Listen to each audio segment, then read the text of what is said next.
Hola. Ahora es el momento del panel dúo de Randy Gay. It's the time for the panel duo of Randy and Gay. So please welcome them with a big applause.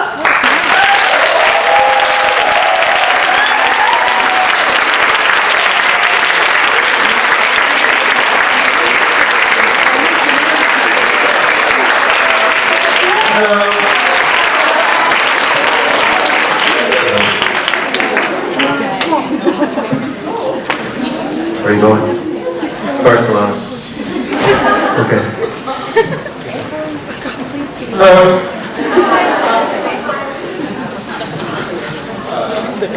Would you ready to speak extemporaneously?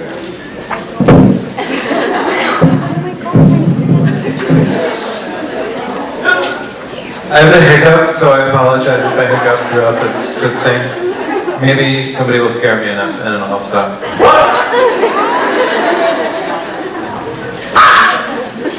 That was good. She's scared now. Is that She good? had a hiccup.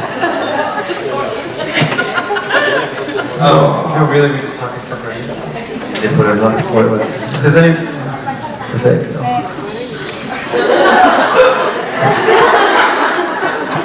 Sorry, I get them really bad. My grandmother had to be hospitalized for hiccups. Sugar? Everybody has a different theory. I didn't eat anything. I took a nap and then when I woke up I had the hiccups.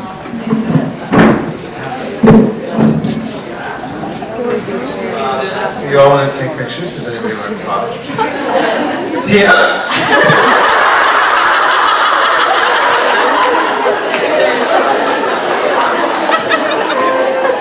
It's surprising that I'm here asking questions. How does it feel that you were part of something that is still affecting people's life, over 10 years after, or close to 10 years after the show went off the air? I'm very, very grateful that this happened to me. The hiccups. It's sort of mind-blowing. I mean, I do understand why it still affects people, but it always amazes me.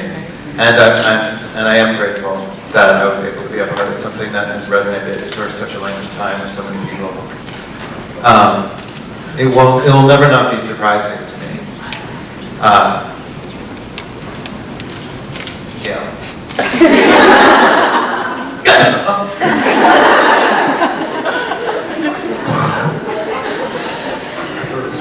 Doesn't.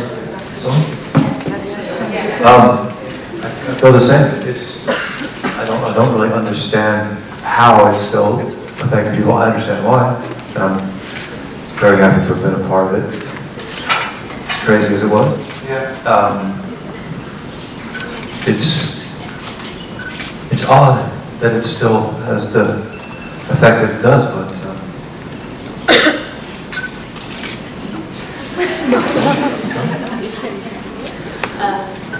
Since there's no one else. you have to ask every question. I have a habit of asking. She can do it. She can do it.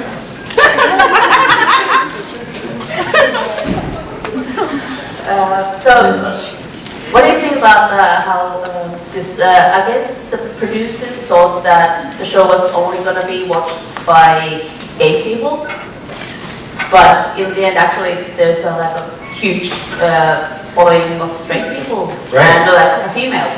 Right. So, any thoughts on that? Did the producers really just think gay people were I would doubt that. I think they had too much experience writing for a broader audience. And Scott and Peter said that they thought so. Scott and Peter don't know anything. You don't, yeah, you can't believe them. They would say anything.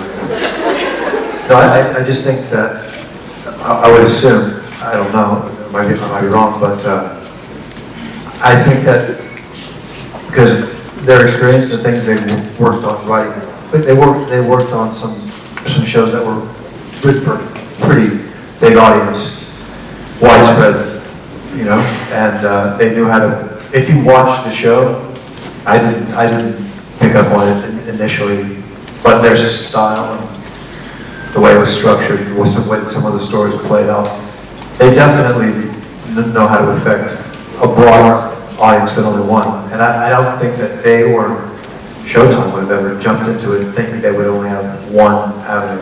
I think the assumption was that it was going to have a kind of a specific effect. But I don't think they catered in attempting to woo a bunch of people, but I think the nature of the style of the way that they write and put together stories and had a history of the kind of television they had been making had been for a much larger audience, and I think that just played into why so many different people ended up watching it and becoming engaged with it. And didn't Dan, maybe both Dan and Ron said that how influenced they were by Dan, definitely.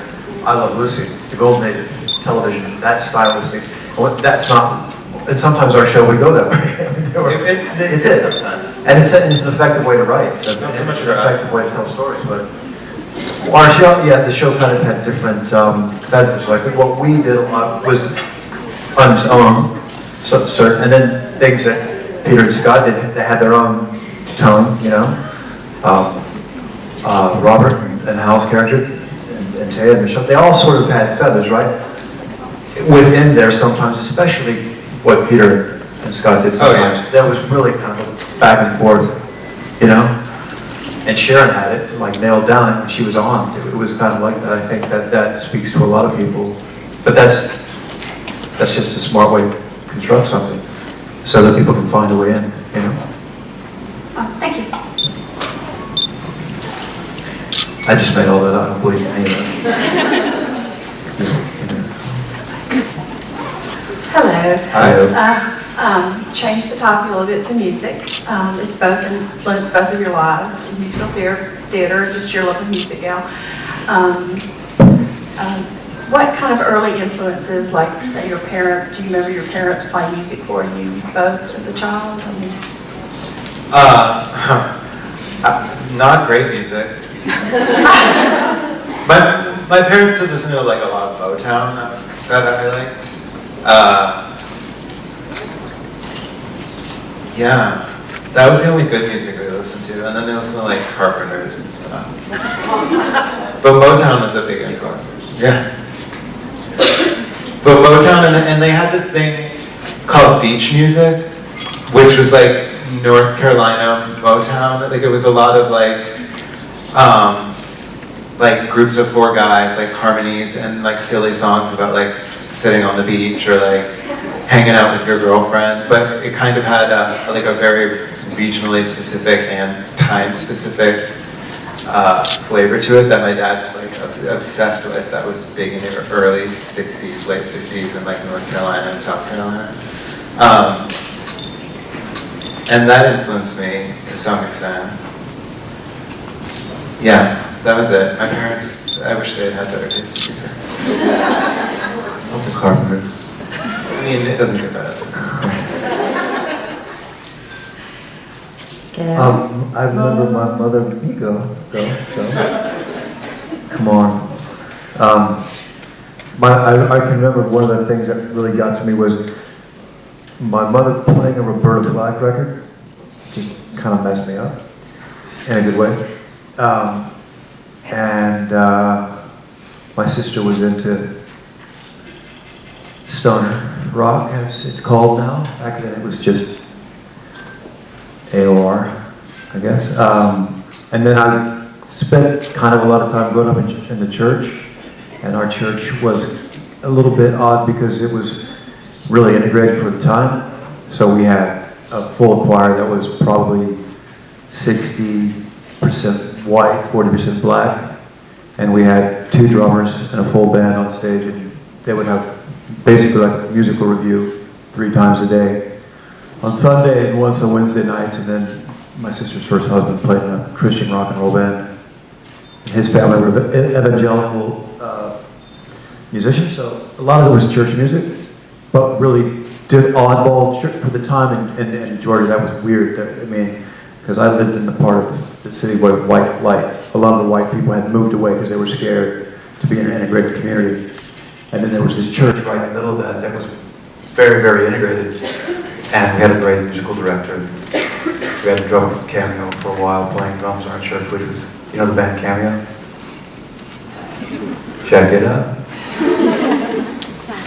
Randy, what's the first musical theater soundtrack that you own? My mom had musical theater soundtracks. She had like a, is there an Annie Get Your Gun with Doris Day on it? Does that exist? Okay, I remember that. My first audition song was doing a What Comes Naturally from Annie Get Your Gun when I was like 5 years old. You know that song, Grandpa Dick was never sick, but... yeah, I got the job.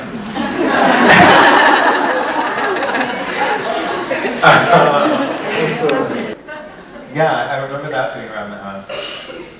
And I think of My Fair Lady, but I didn't like it. I enjoyed it sometimes. Gail, what was the first hard rock song you played air guitar to? The first thing I played air guitar to was Heartbreak Hotel. And probably Jonas Rock too. When I was a kid, a friend of my parents gave me a giant stack of records, and they were almost all. The reason I was allowed to have them was because they were gospel records, but they were all Elvis. And inside there were in two of the sleeves there were the wrong record, and one of them had Heartbreak Hotel on it, and the other one had Jonas Rock. And we had, you know, those popcorn poppers that are metal and they're kind of, that perforated.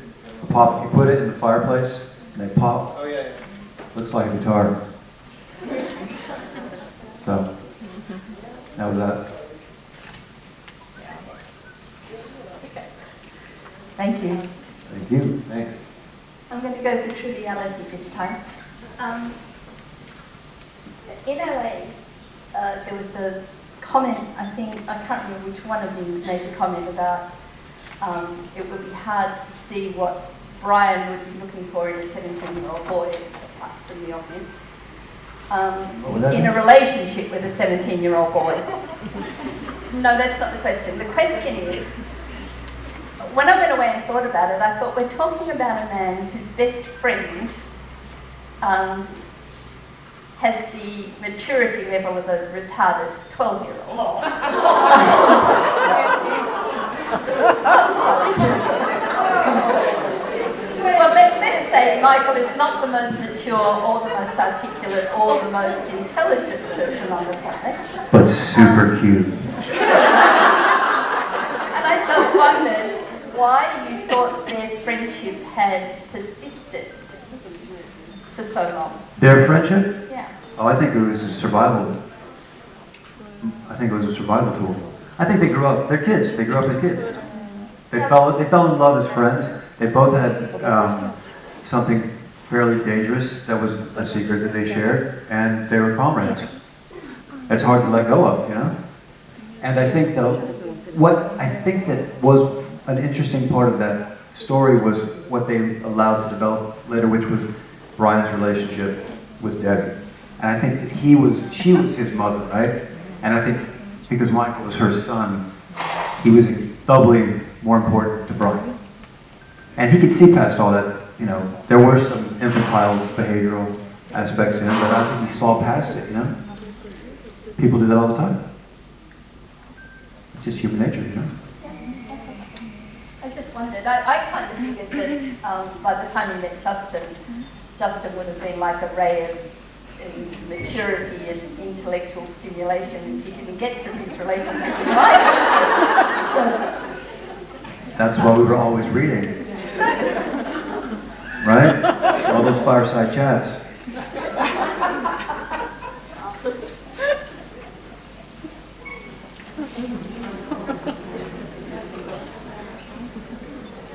Can you please do us a favor and turn down the volume of your phones so it's not ringing all the time? It would be awesome. Thank you.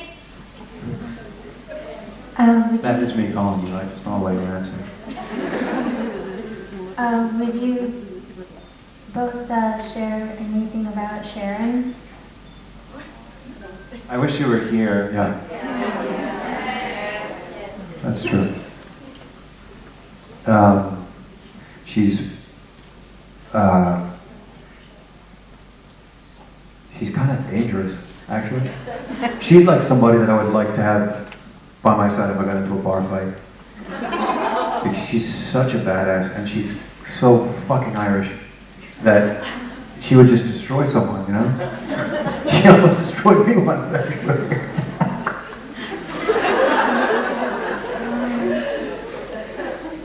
She's a salty dog. She's amazing. She's good at poker. Those good parties.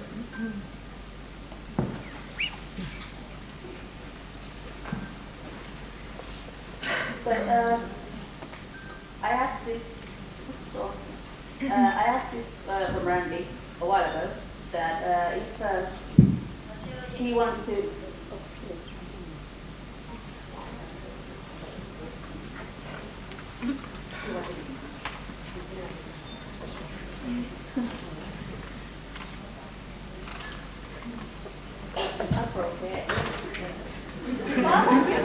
We need a new battery. One moment, please.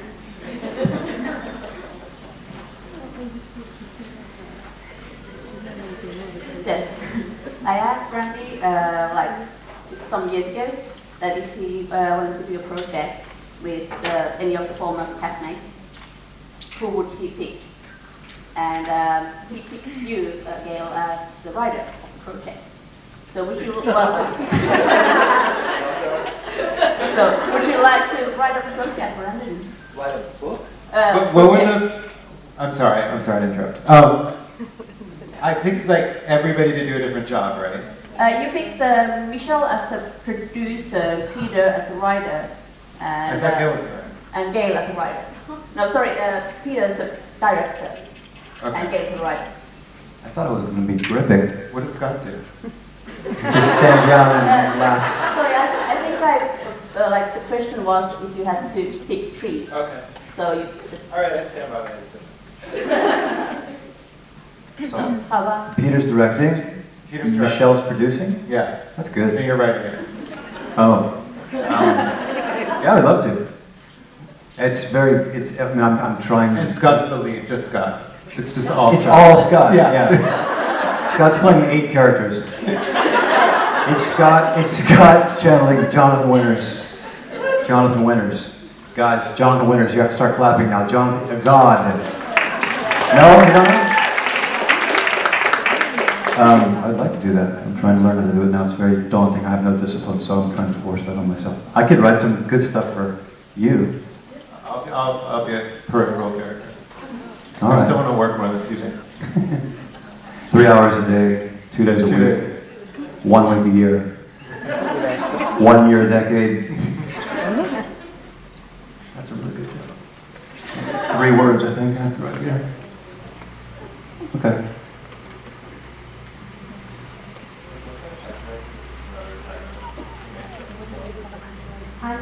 Alejandro? No, Jodorowsky? Yes.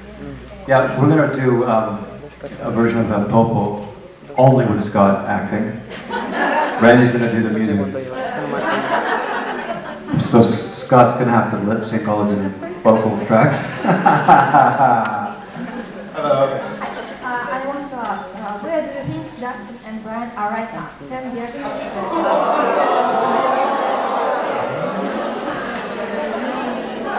Were you here last time I asked that question? Got booed off the stage.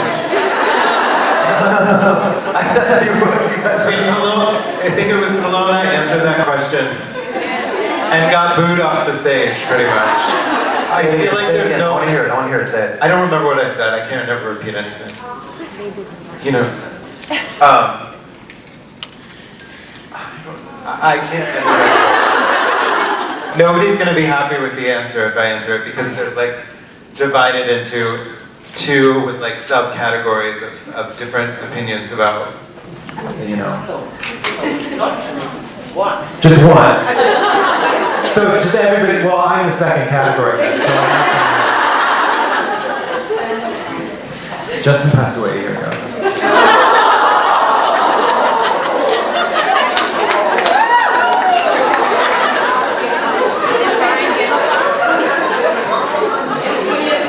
He lives in an urn in the back of my car.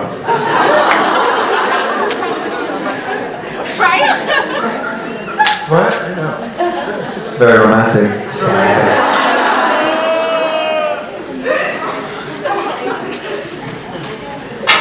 You guys ever see the episode of Rescue Me where the guy accidentally popped a cigarette in the urn with the old captain's ashes? That was good. So is that the question? Where are they 10 years from now? No, we already have. You see, we saw for the 5 seasons like how Jackson fight for the love of Brian and Brian. I don't think Justin cares. Right.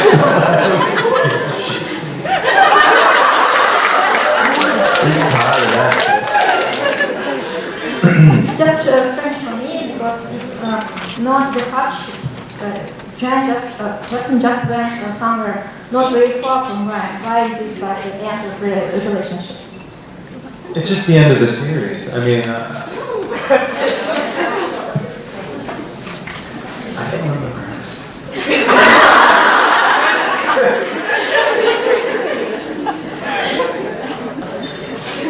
There has to be something somewhat heartbreaking to somebody out there for it to have an effect. It has an impact. You can't. We live happily ever after, you know, matching bathrobes. We play a lot of golf. Palm Beach. You don't think there were a lot of heartbreaking scenes Hmm? before? You don't think there were a lot of heartbreaking scenes before the end? Well, Not yeah, even heartbreak. It was a lot of heartbreak. but there's nothing more heartbreaking than losing a person that you think you might be in love with. Right? Thank you. That was easy.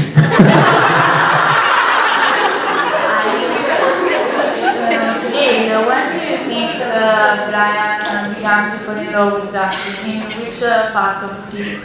In which part of the series?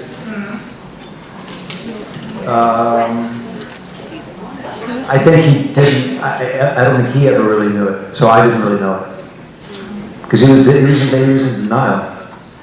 He was trying to kind of fit into some sort of.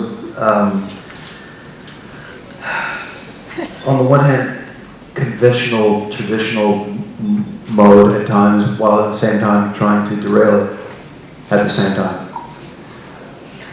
And I think it's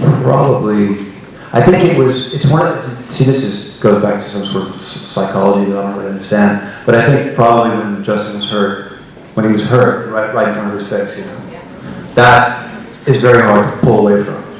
The sex is great, all that, there's that side of it. There's the sort of a relationship that had multi-layers of whatever physical things were going on. There's the fact that he was incredibly smart and very opinionated, but he was almost killed. You know, when something like that happens to you, you form another kind of bond. And so I know this is a long, kind of complicated answer, but I don't think he ever really wanted to accept it because he was afraid he was going to lose it. You know? Thank you.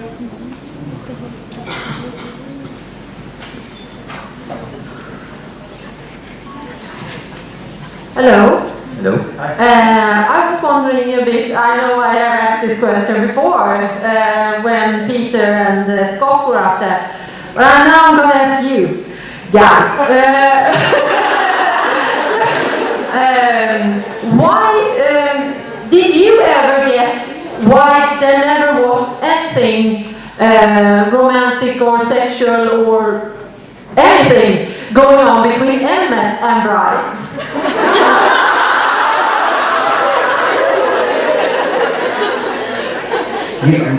You have to watch the show, right? You know the phrase oil and water? I mean, those guys, they were, what were they? They were just very classically structured counterpoints to each other. They were 180 degrees from each other, physically, psychologically, emotionally, taste, you know? I think that one of the aspects of Brian's character that those guys tried to develop, that he was one of the more refined aspects of his nature that many people refer to as being an asshole was he took a lot of pleasure in being hetero macho. You know, he loved it. He loved to play with it. Because that's how he got along in work, you know? I think that's what he loved, the fact that you couldn't figure out what the fuck he was doing. Like, he didn't make sense. Everything's changed since that show came on the air. What do you think? You know, he played with it. So Emmett was, he was like a fish in a barrel, you know? And Emmett felt the same way, I think, similar ways, not exactly the same about Brian. Brian was just, he was a knob, you know?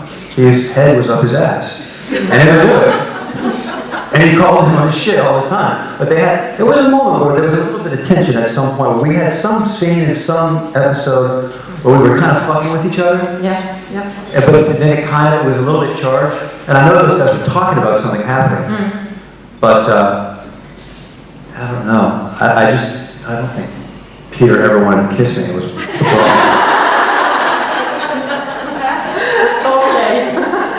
Yeah. We'll have to ask him the next time you'll ask him that question again. Yeah, okay. All right, thanks.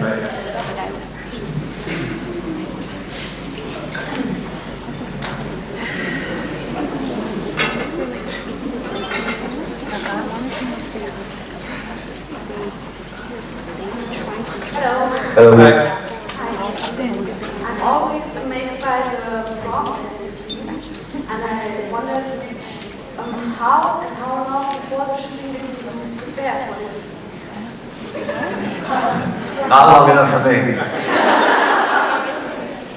I don't remember how long. I just remember getting a van up to this area of Toronto that I didn't know yet. It was still like the first season.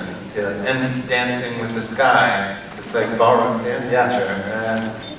You do all of those already. It was just turning. It was just turning. It's not just turning. It's not just turning. Some step touches. It's turning. But we rehearsed for a while. We did, yeah. But a lot of that is sold by the way the camera's moving too. Because we're crossing, the camera's panning, we're moving this way. Not really. That's a lot of power to what you're seeing, right? And he's dancing. That's a different song. It's Oh, not I don't that think- song that we're dancing to. So then when I sing in the garage before I get my head bashed in, it doesn't make any sense that I would be singing a different song than the one that we just danced to. How many lines of that song did you sing? I don't know. Did I sing a lot of it? You sang more than 5 seconds, which is the limit, right? You can't sing more than 5 or 6 I seconds. think I was just like, well, something like that. I don't know. Have you watched the series with all the new music?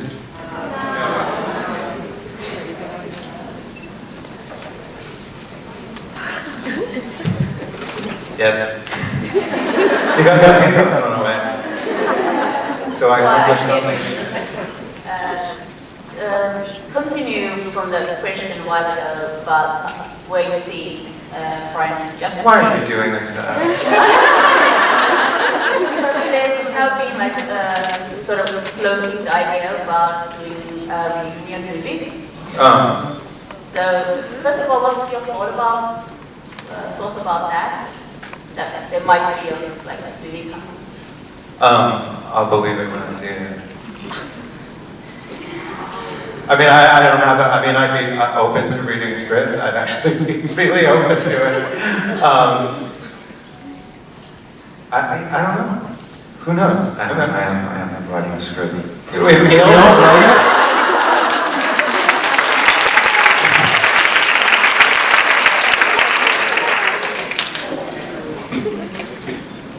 Yeah.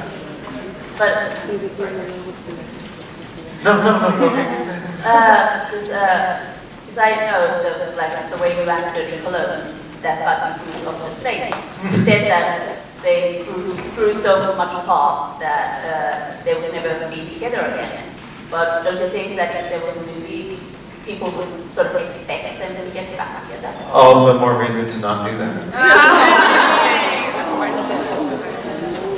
I was just thinking rationally about someone who would be 21 or 22, who would move to New York, and then thinking about the person that they dated from when they were 17 to when they were 21, 10 years later. after they had accomplished something significant, who still lived in Pittsburgh and ran an ad agency. I mean, I wouldn't be into it personally, but I'm sorry. Justin obviously would. So, move right on back.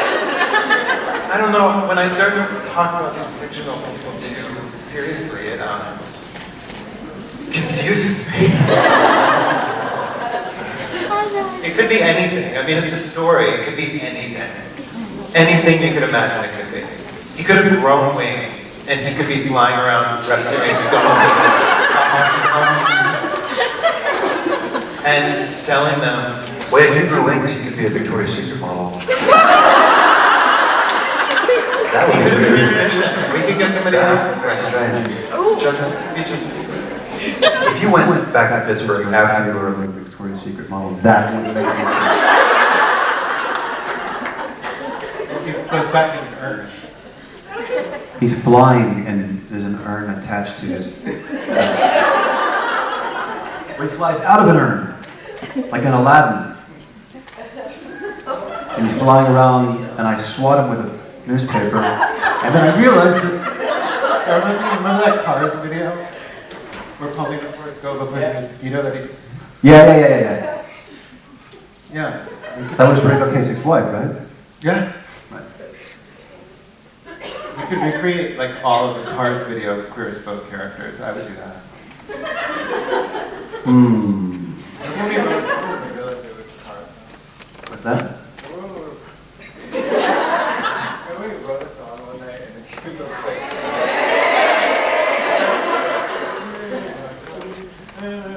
That's Gary Newman. That's Gary Newman. I know, but it's a car song, right? The car, yeah. Here in my car. Driving my Spent like an car. hour on it and she goes like... I just wrote that same song. Sorry. Memory. That's why you always need a Quebecer to tell you when you're really blowing it.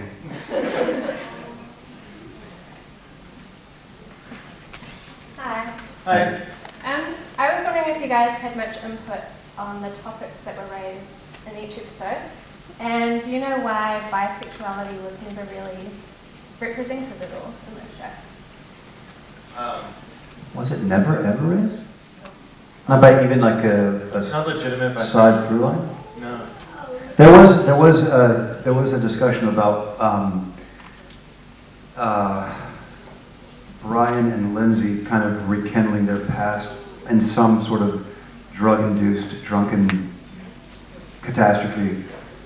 Yeah, but no characters identified as bisexual. No. I would say we had a little bit of influence at the beginning and quickly lost that influence by the end of the first season. So, no, not particularly. Wasn't Lindsay with a guy once? Oh, She right. had a boyfriend. That's right, remember she slept with that guy. But she still was like, no, I'm a lesbian. She wasn't. Right. And nobody identified as bisexual. I mean, nobody identified as queer. Everybody was relatively cisgendered. Well, She was backsliding a little bit. Right. But then she figured it out. I think, honestly, there wasn't a discussion of bisexuality, or nobody was transitioning, nobody transitioned. There was not like, queer was just politically becoming aware. I mean, something that was discussed outside of the academic sphere in the early 2000s, 1999, and I think the least sophisticated way of handling sexuality for the creators of that show, like the strongest, the most black and white way of thinking about it, as opposed, was the easiest way for them to handle it for whatever reason. I think now, if we did a show that discussed sexuality in such a way, we would have a much more sophisticated conversation. Because people are significantly differently educated about it now than they were then. Yeah, I think that's why it wasn't handled. Okay, cool. Thank you.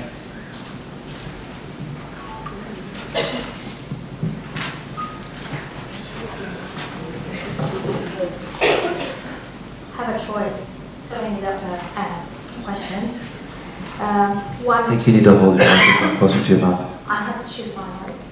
No, I think you need to hold your mic closer. I don't think they can hear you. Okay. Having such a big fan base, mostly women, and knowing that every one of us would like to bring home a piece of you, how would you feel about it? How do you feel about it?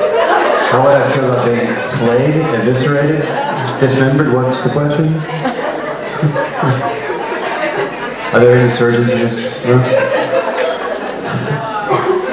I'm trying to keep my body parts intact. I appreciate the interest. Theoretically.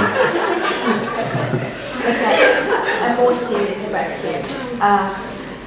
Is there a way, some kind of technique or a trick in order to prevent getting bored while playing the same character for so many years, or you think it's just a matter of the script? I mean, having a good script, you don't get bored. I think even if you have a brilliant script, there are times you can get bored. It helps to have fun with your scene partners. The other actor can save you when you're getting bored. And sometimes I think when we were getting bored, we would intentionally fuck with each other just to make each other wake the fuck up and start paying attention or act differently or go a completely different way with a scene than was clearly indicated by the way it was obviously written. Just to surprise each other, that helps. Yeah. It doesn't make for the best performances, but it gets you stop being boring. Yeah, it's true. But it's also, I've said this before, I mean, it's kind of ridiculous how lucky how lucky I was that we were working together, because if we had not connected, we would have killed each other. I think I was thinking of that. The most amazing accomplishment is that we didn't end up like hating each other. Yeah, it's very weird. It's very strange. It's very good, and I think that a lot of times it's just the luck of the draw. You have good fortune. You know, that's all it is. We had exceptionally good fortune because not only did we get along, we shared some similarities in our tastes, generally, music, art, literature, that, and similar kind of crass sense of humor, that we could talk shit about people when they, weren't looking. I'm sure he talked a lot of shit about me. I never said one bad thing about him. But yeah, it was good fortune, It was good, and up against what we had to do, I mean, it was scary for me, but I'm sure it was terrifying for you, and it was like, what are we gonna do, Yeah. Them's the breaks. The last question. Easy one. Yeah, very easy. Very easy.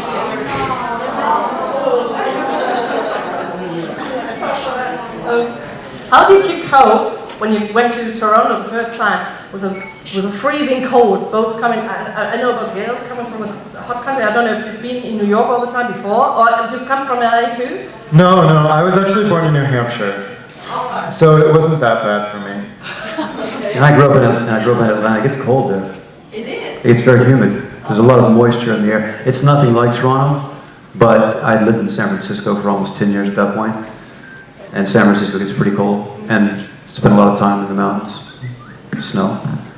Toronto was brutal, but it wasn't initially bad. And the first year, I couldn't even pay attention to the weather. I was too much about something else. Yeah. Okay. Thank you all. That's it? Yes, that's the last one. Great.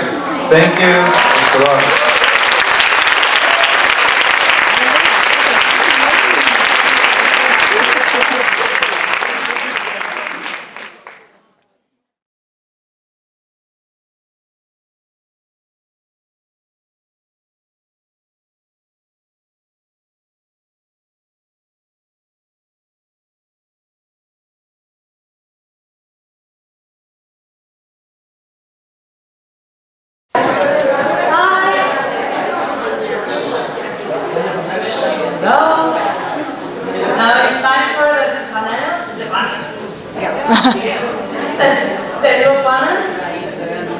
So please, welcome, Peter and Scott. Yeah.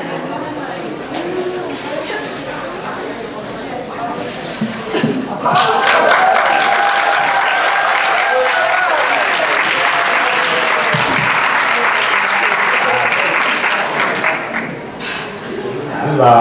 Hola, chiquitita. There's cookies and cakes in here. There are? Where are cookies and cakes? You are a liar. Mentiroso. Hey. Why so far back? Come on up. Oh, there's a rule. Oh, there's a rule. Don't come up. I don't know what the rules are. You, Scott, usually know. Stay where you are. How is everybody? Good morning. You having fun so far? Did you? Wait. So we were talking about Bones earlier. Yes, the television show Bones. The television show Bones, where you and I have both made guest appearances, as has Robert Gant. As has Robert Gant and Michelle Clooney. And the Michelle Clooney. And Michelle Clooney. We all play Taylor, so you are I'm a crime solver. You are. I like it. Thank you. Did you find David to be a dick? No, I think I did not find him to be a dick. I found him to be socially awkward. I found him to be someone socially awkward. He's a dick. He hasn't been. He was. We shouldn't be talking about this, should we? No. Emily, she was lovely. She's amazing. So pretty, beautiful. Yeah, I like staring into her eyes. Hi. We're having a conversation. Well, I was starting to get a question. Oh, they're coming. I just was getting things rolling. Oh, thank you. I'm liking this Nick Cabot talk show. Well, Scott, the pretty lady here has a question. Hi, pretty lady. Can you tell us one of the funniest moments on the set of Curious Sport between you two? One. There's so many. Yeah. I can't remember any of them, but I vaguely remember you being like, dude, was that me? No, the balls on your leg? Yeah, it was my first kind of naked man-on-man sex scene. That's right. With, in the first season, Darren Baker was the actor. Roger was his name. When Ted has really bad sex with this guy who he's trying to like, he's the choir director. He's really trying to like him instead of cute little blonde boys. And so we had our little in-bed sex scene, and it was supposed to be really bad, awkward sex, and it was.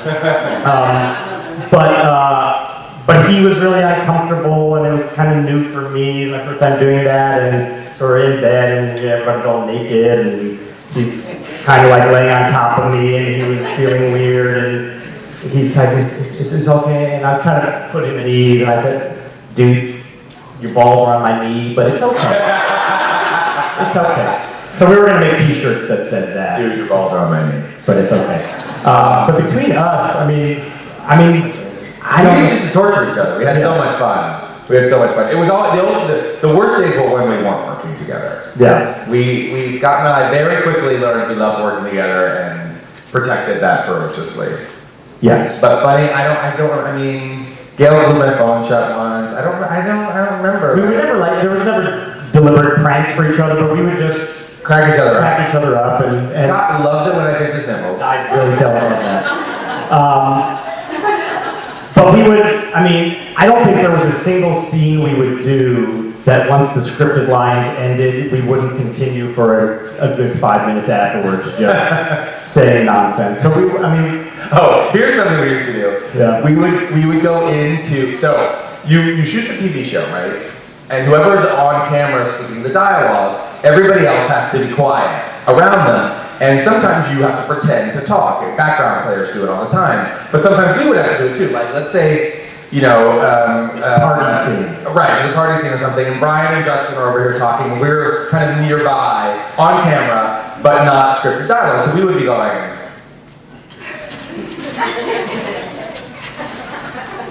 So then, we have to go into the sound booth, into looping, and you have to make up dialogue that you're saying over here so that you can kind of hear it in the background.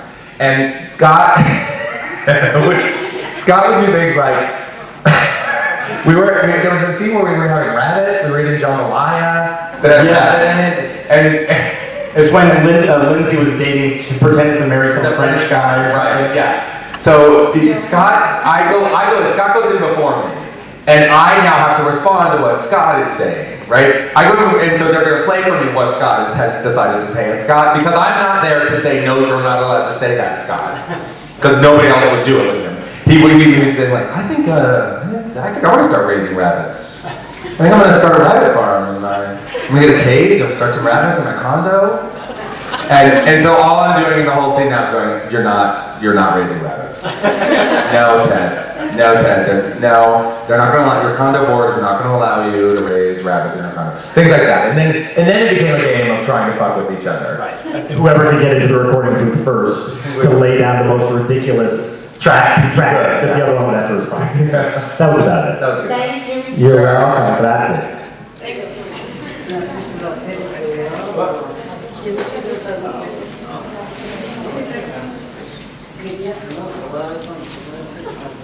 Es que resulta que quería saber por qué pensaban ellos There'll be a big pause. Terms are being negotiated. We're going to bring the United Nations in to figure this out. Bueno, yo os hablo en español, ¿eh? Está bien, sí. Lentamente, por favor. ¿Por qué pensáis vosotros del hecho de que Queer as Folk sea una serie que haya atraído tanto a mujeres heteros? Al final. Hay un solo público de mujeres heteros. ¿Qué veis? O sea, Why are there so many women fans? What do you think about there is a lot of women who are straight, okay, who like the series. So what do you think about it? I think it's disgusting. I think heterosexuality is unnatural, and how you can put your coochies so close to a straight man, I'll never know. No, I mean, I think it's wonderful. I think it's wonderful. I think it's fantastic. It's one of the great legacies of the show, I think, is that It's women the reason- took to those stories. So. Yeah, and I think it's the reason that, when the show first started, I think, the network that put us on the air thought the show would predominantly have a gay audience, have gay fans, gay men. And I think the reason we became successful so quickly is that half the audience ended up being straight, heterosexual women. I think part of it is it's a very romantic show.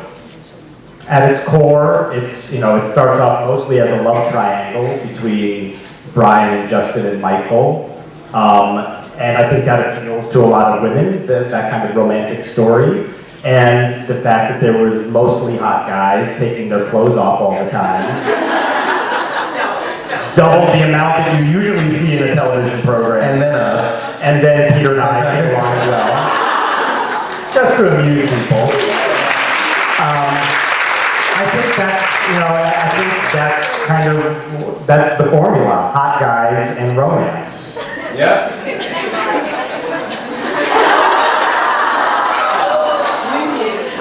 Mi amor, mi amor. Mi amor, mi amor. Traffic. Es todo.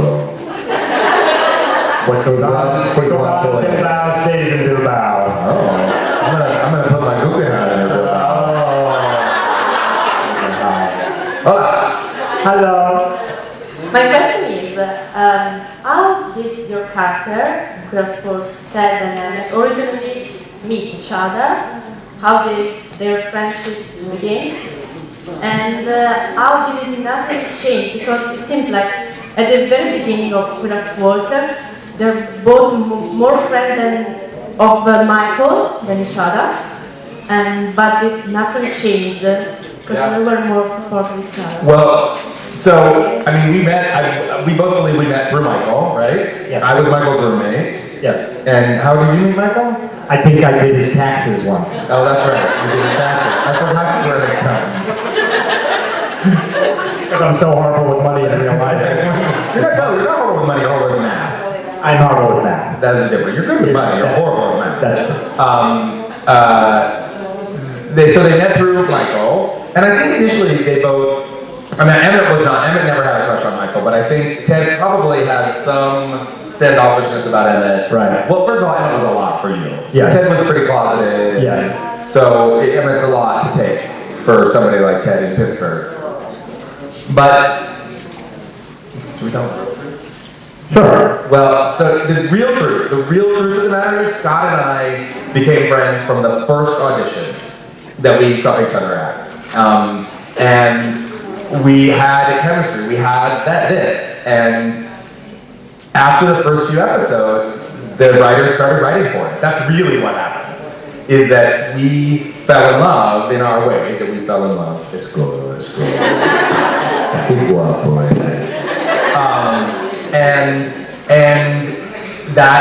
and then as Mike's relationship started, as he started dating Dr. Dave, it created this perfect opportunity for Ted and Emmett to kind of come together, and that's really what grew. Yeah, I think a lot of the show, to Dan Littman and Ron Cowan's and the writers' credit, they kind of they had a template they needed to follow from the British series.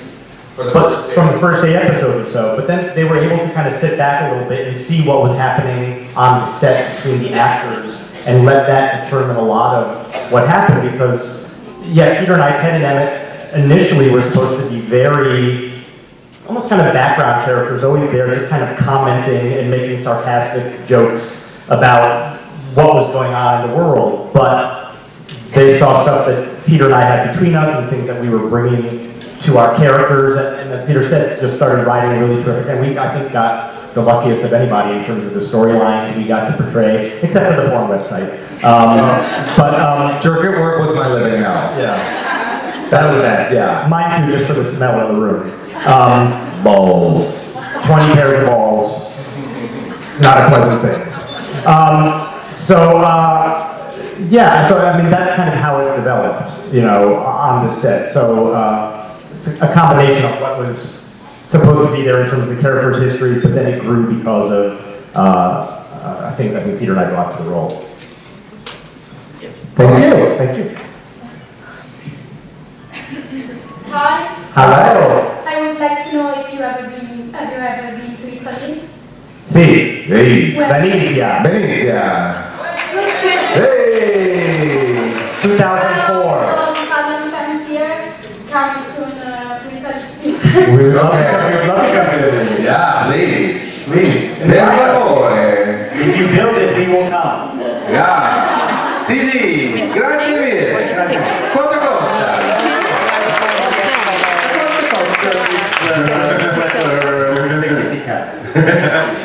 Hello. I was wondering how you both felt about the HIV scare and it being straight storylines. And Scott, that speech is one of my favorite. Oh, sorry. Yeah, Scott's that speech is one of my favorite scenes of the whole show. So I was wondering how you guys felt about that storyline. It's interesting that a lot of people hated that storyline, and it was the first kind of darkness that they gave me to explore. Like the HIV scare episode is one of my favorites, just because it was the first time I got to do something really gritty and meaty and heavy. But then to see the light stuff that grew out of that. A lot of people, I think, felt really betrayed by it on some level, because Emmett was sort of the most out and proud, and then to see him in this kind of pain and darkness, I think, wasn't what people were kind of ready for. That being said, that story gets mentioned to me more often by kind of people standing there in tears than any other. Like, I did that happened to me, I tried so hard for so many years, thank you so much for helping me to find my way through that. And that speech is hands down my favorite speech in 5 years of Chris. Yeah, I agree. I mean, the storyline, I think was terrific. And for us personally, it was, again, that first time that Peter and I were not doing practically every scene together. And there was, because it lasted over 2 or 3 episodes, I think. And so there was 3 episodes that I didn't get to see my best friend for 3 weeks or so. And so I was kind of miserable. And genuinely missing him. So, that speech, I think, sums up the whole series. I mean, if you had to boil all of 5 years of Queer as Folk down to one speech, that speech. And so I felt so lucky to be able to deliver it. But it was a difficult storyline for me to go through because I was missing Peter. But I think it was handled enormously well. I think what Peter did in those scenes are, and he found that great blend that we always tried to get on the show of being brilliantly funny and so painful underneath it too. I think he handled it enormously well. So I loved it, and I think it came out of a genuine place. So much of the stuff in that first season, it still remains, for me, it was probably my top season of the show because it all felt so fresh and raw and new and interesting. And going from that first Michael's birthday party episode where you have your first scare, I think it's some of the show at its best, I think. Thank you. Oh, yes. Hello. I feel okay. How's your head? Mine's great. From hitting it on so many The lamps. lampshades were too heavy. Okay, good. Now that's what I was going to ask you. Oh my God. Oh yeah. Because as you mentioned it earlier on yourself, I got the idea of if I would be part of a cast and I would have to take my clothes off, and I would know all my family would like to see it. Yeah. Would like to see it? My mom's going to be very proud. I could imagine, because Peter said earlier on, because after a while it was a big success at that time when you were on the show. And I know what moms are like. Usually they're, oh my God, when am I going to see it? I know from the others, from other conventions, I heard about that, but I never know about your family. How did you prepare your family so there's no TV show? You probably see more than just my naked feet. Yeah. My mom said, I don't remember it being that big. Nasty joke. It's terrible. Scott, even I remember. I'm turning persimmon like my sweater. Scott Lowell. I mean, my parents' reactions were varied. I have a lot of parents because there's my mother who's like a diehard 70s feminist, and she was like, good, gay rights, great, good. It's a lot of naked. Okay, good. My dad didn't watch the show. He saw one episode. He saw the HIV episode, the HIV scare, and he was like, you were amazing, and I cried. It was Thanksgiving. It was all very sweet. The next week, he tried to watch the show, and he saw the pilot. And like 3 minutes into Brian and Justin rimming each other, he was like, and I'm out. And that's all he's ever seen of the show. It's like an hour and 15 minutes. I similarly have two separate sets of family. I have my birth family, because I was adopted, but the family I grew up with. My mom, who I grew up with, watched every single episode. Not with me in the house. My sister, who is gay, threw parties every Sunday and had 15, 20 friends over to watch every single episode. And they were enormously proud. They loved it. I don't know. My mom, she loved it. I don't know what she watched and what she really understood. I don't kind of want to know. My birth family, who are very sweet, are Pentecostal, very religious, apostolic Christians, who I discovered, I found them just about a year before I got Queer as Folk, and they used to, as I met, and they live in Atlanta, Georgia, and every phone call I would have, they'd answer, well, we're praying for you and praying you get a good job. And so when I got Queer as Folk, I called them up, I said, well, I have some good news and some bad. Those prayers really paid off. And to their credit, again, it's been, getting to know them, and they're lovely, wonderful people. I love them, and it's been a lesson for me in terms of having a knee-jerk reaction to someone who's very religious, because to their credit, when I told them about the show, they said, well, I wish the subject matter was something different, but I understand it's a really good opportunity for you, and that's wonderful. And so I would send them pictures from articles. I wouldn't send them the text of the articles, and they would always ask, how's work going? But we wouldn't get into specifics, so they don't even own a TV, so I know they didn't watch it. But for the most part, very supportive, and my family's been great about it. I did, my nieces, when the show first came on, were very, very young, and I remember when the series was over, I don't know if I can tell you this, I edited together as much as I could, a PG-13 kind of retrospective of the 5 years of the show to show my brother and sister-in-law and my family. Where do you find time for that bullshit? I wanted them to, they had never seen any of the show, and I wanted them to see They it. could wait until they're fucking 16. Well, now they're both in college, they've seen it all, but yeah, they're very proud and supportive, fortunately, but it's not something I would want to watch with anyone. No, I watched an episode or two with my mom, and it was not cool. I did. My stepmother, on the other hand, my stepmother's very Catholic, and she, before the show even went on the air, she read the very first article about it. She called me up and told me I was a whore and bringing shame on the family. She was bringing shame on the family, and it was an incredibly dark conversation, and I had to say, like, one, you haven't actually seen the show, and two, I just disagree, so I don't know what we're going to do here. And we went through a very awkward few months, and it was finally her hairdresser who, one day, she's getting her haircut, and it's always the hairdresser. She's getting her haircut, and he's like, oh my God, have you seen this new show, Queer as Folk? Out of the blue. And she's all, and he's cutting her hair, and she's like, yeah, I've heard of it. I don't like it. And he's all like, what do you mean you don't like it? And she's all, I just don't think it's good. And he was like, well, you're a fucking idiot, because it's fantastic. And he was like, and I can't tell you. And finally she said, do you know Emmett? And he's like, oh my God, I love Emmett. Do you know Emmett? Of course I know, I love Emmett. I am Emmett. And she goes, that's my stepson, Peter. And he was like, what? She was like, that's my stepson, Peter Page. And he was, shut up! Quit it! And she was like, I don't like it that he's on the show. I think you should be doing something else. And he was like, you listen to me and you listen to me good. You may not like that show, but I don't care what you think. Do you know how important it is for me to see a show like that on the air? To see a show that reflects my life and my truth? It's important. So get over it. And she did. That's the guys on the truth. And it completely transformed her, that experience. Like getting all the things I had been saying to her about the show. She couldn't hear it from me. She needed somebody else to say it to her. And when he did, it was an amazing period of growth in our relationship. And we're super close to this day. And she's a lesbian now. No. I think she wishes she was a lesbian now, I will say. But, no.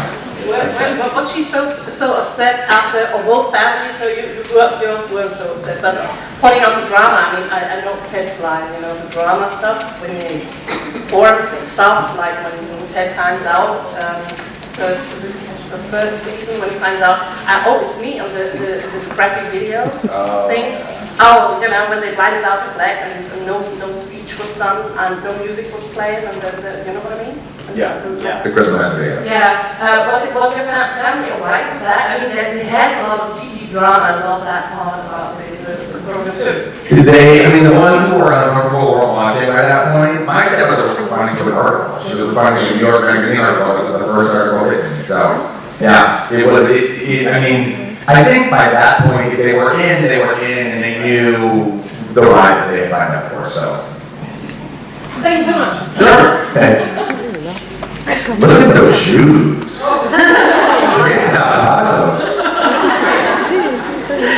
Yeah.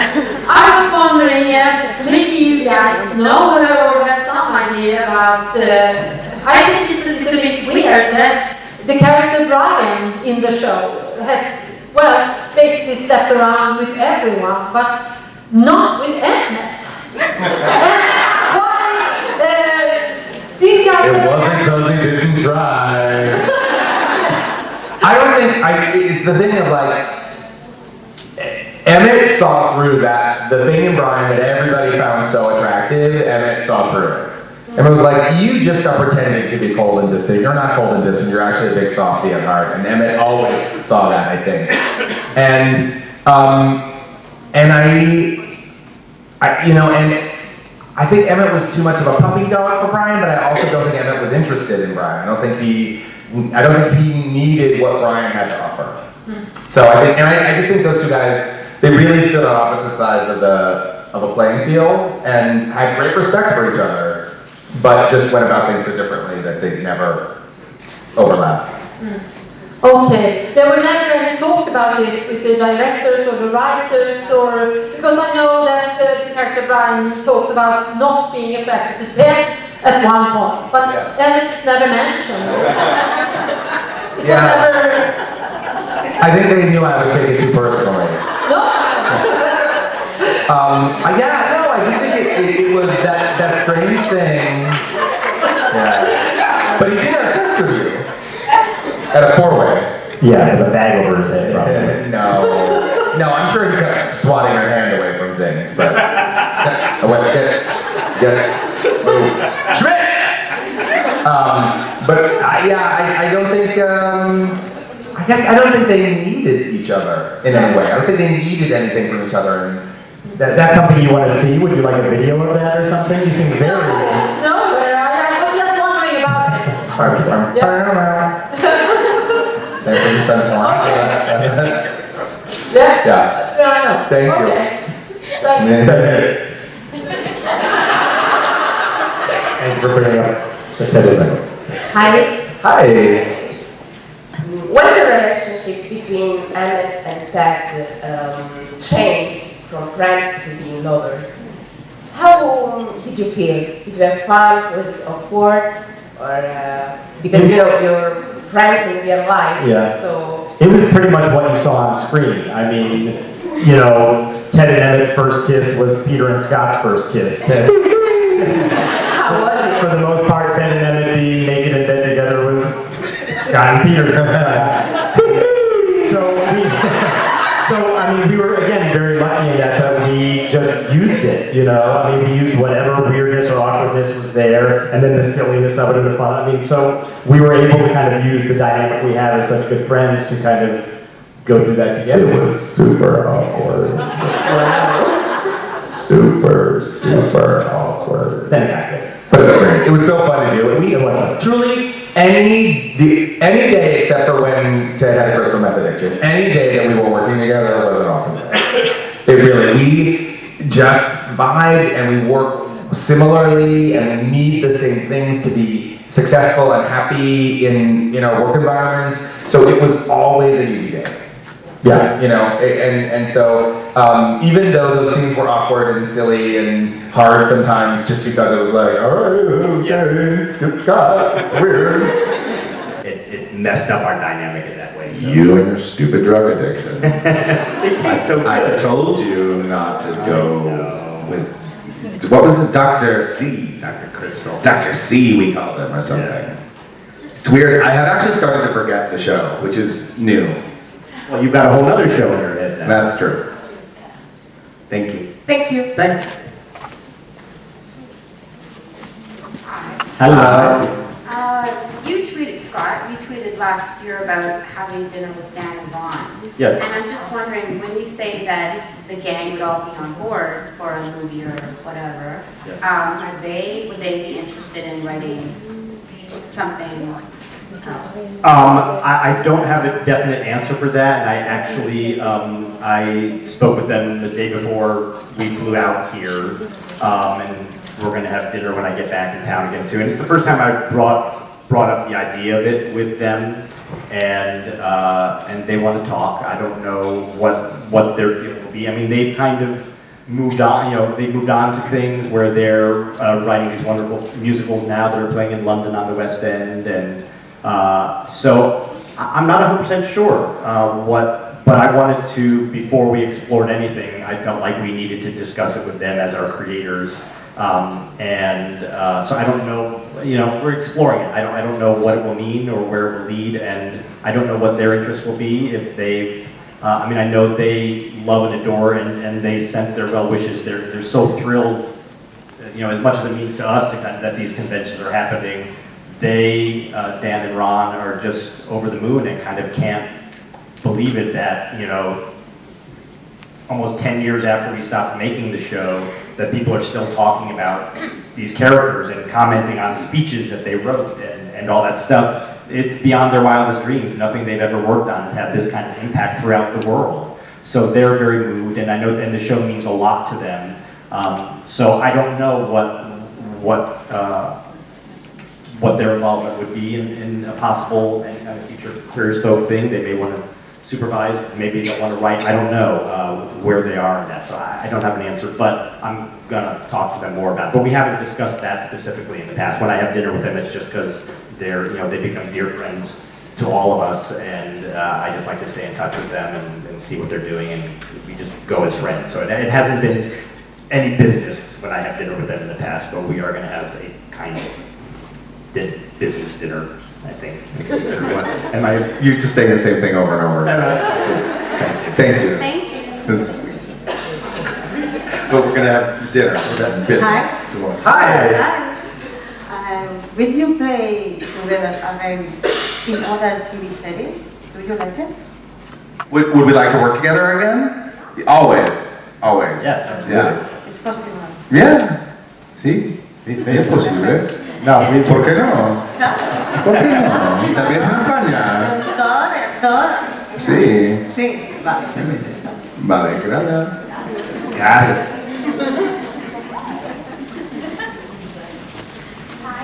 Hi.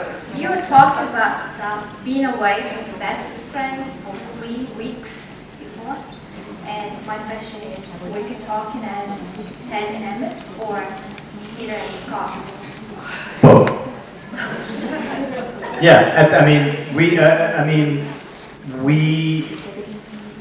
the dynamic between Peter and I from the moment we started working, even before we started, when we first met, there was a connection there, but we became, because of the show, because of the nature of being up in Toronto and away from our family, away from our friends, the family we created up there, we became best friends very quickly at work and kind of each other's refuge and all that. So there was very much a bleeding of the characters and us personally in that way. Yeah. So you still get to spend a lot of time together? Not as much now. Not a lot. We do see each other. We live very close and we see each other every once in a while. We try to see each other more than we succeed. I don't see anybody. I see the inside of my computer. That's so. He's running a whole other universe now, and so it becomes difficult to see each other. Yes. Yeah, and it's an amazing, extraordinary experience. You all are watching The Fosters. Are you able to watch it? It's incredible, isn't it? Do you hate him making you cry as much as he makes us cry with that stupid show? Scott, once a week I get a hate text from Scott. Fuck you! Fuck you and your damn adoption drama! Thanks, Scotty. Thank you. Thank you. Hi. Nice to see you again. Nice to see you too. I have a question. What is your idea about the movie Queer as Folk? Would you be in if the script would be perfect? Would we do the movie? Yeah, if the script was good. I would love to. I would love to. I think it'd be really fun. I always said, like, what's the point of revisiting those characters? But I changed my mind. Yeah, I mean, I think I think especially things that are going on, and it was a bit of my phone conversation with Dan Aron the other day too. It's like, where things were in the United States politically, and in the progress of the gay rights movement. That's when we started the show in 2000, under George Bush, and under all these kind of things. And where things are now, this many years later, what has changed, what hasn't changed, and how would it affect these characters, is something I think for a while it didn't feel like, it still all kind of feels the same, but things are significantly different now, and not different now in a lot of ways, so that I think we come together for a funeral, or a wedding, or something, and we all get to see where everybody's been. Yes. We'll see who's died. Poor Ted. You've lived it. Ted's character was based on a character in the British series who died in the first episode, basically, or episode 4 or something. And I remember Scott just being like, he's really not going to die, right? Well, I didn't know. When I got to Toronto, I hadn't seen the British series. I didn't want to watch it, because I wanted our thing to be our thing. And in Canada, the show was very popular. In the States, I didn't know too many people who had seen it. Because you were homophobic. Because I was homophobic. I hated gay people. It's not true. Never. but I got to Toronto and everyone had seen the show up there, and everyone I would meet individually on the crew, they would say, which character are you playing? And I would say, oh, it's this guy. And they're like, isn't that the guy who dies? And I was like, I just signed this 6-year contract. So yeah, I was glad that you're right. Me too. Thank you. Wouldn't have been the same without you. Thank you very much. So the last question. Okay. Well, La última pregunta. yes. La última pregunta. Tenemos 2 días más. Kill the mom. So this girl started to see the Curious Folk 5 months ago. Oh. Yes. Nuevo. So, and she became a fan, a real fan. So she was wondering, what do you think about people who get hooked 10 years after the series finish? That, for me, I love that. And I love it so much that you're all here from all over the world. I can't get over it. It means, especially when there's some really dark things going on in other parts of the world as far as LGBT rights, it means so much to me to know that there are people here from Russia and all different parts of the globe that have respect and love for LGBT people, partially because of this show. So. Yeah, it really is extraordinary, and again, those kind of how political climates have changed in some places and not in others, and that worse in others. It's gotten worse in others, and that the show in some places is needed more now than ever. Is amazing, and do you know by the way that the big gay website, just gay period website in China is called Queer as Folk US? Because somebody took it upon himself to subtitle all the episodes and put them online for free. And people started coming to the website to watch, and it became the bulletin board that connected all of the kind of underground Chinese gay rights movement. And if there's a better legacy than that, I don't know what it is. Yeah.